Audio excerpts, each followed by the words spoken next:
Malcolm here, and welcome to Corporate Worship Matters, episode 5.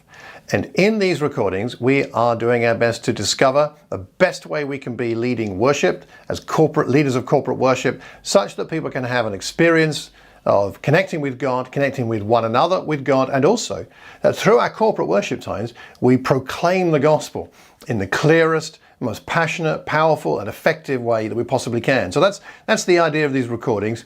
And we're going to look today at a third part of the issue of trends, of how we deal with trends in Christian corporate worship. And there's 2 previous episodes on this, on first of all, surfacing the trends, finding what they are, and then secondly, how to test them to figure out whether they're appropriate for your particular congregation. So you might want to go back and listen to part 1 and part 2 before you do part 3 here.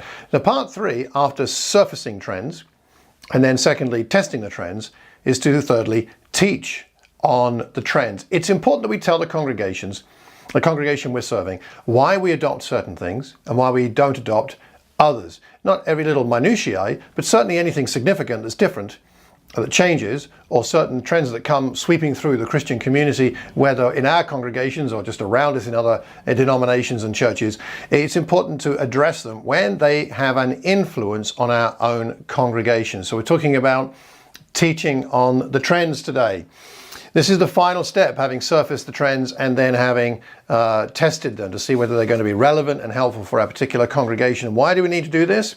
Because otherwise, members of the congregation might be inclined to practice whatever worship trends they feel suit them without actually considering whether they are distracting for the congregation, whether they offend any particular teaching of the Bible. They may just go with the flow of whatever feels good, without actually considering whether it's deeply, truly spiritual and helpful. So that's one point. The second is that if we adopt certain new ideas without teaching the congregation, those who don't like them or think they are wrong may become judgmental on those who practice them or introduce them, unless there's some teaching as to the why.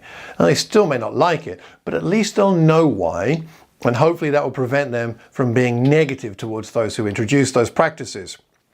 They also may have their own preferences, and unless we teach on why we do or do not introduce their particular ideas, they could become resentful, which would not again be helpful, conducive to good times of corporate worship. So, confusion is not conducive to God-honoring worship. As Paul says to the Corinthian church, who were experts in corporate worship confusion, just read 1 Corinthians. He says to them a couple of things in verse 14 here. He says, God is not a God of disorder, verse 33, but of peace. Not disorder, but peace.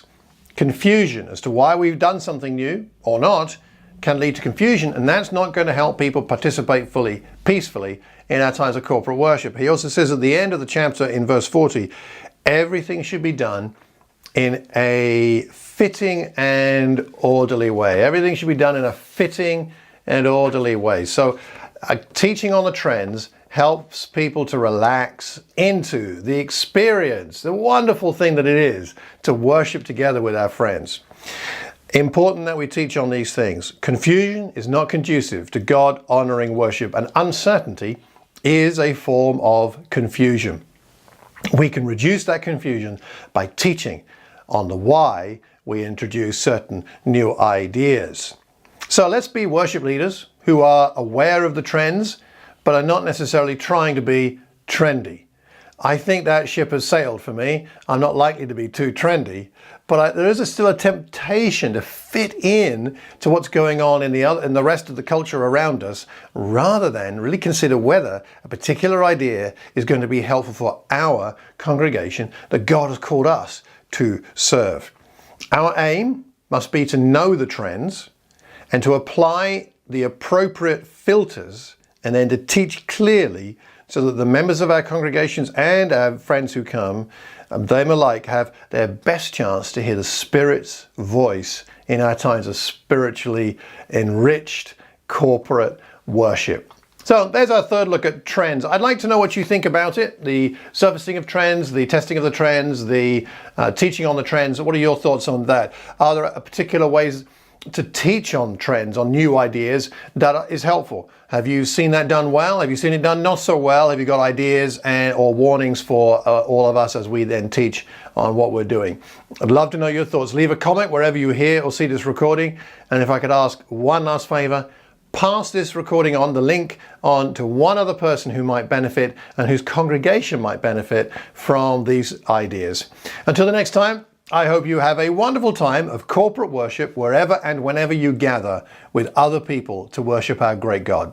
Take care and God bless.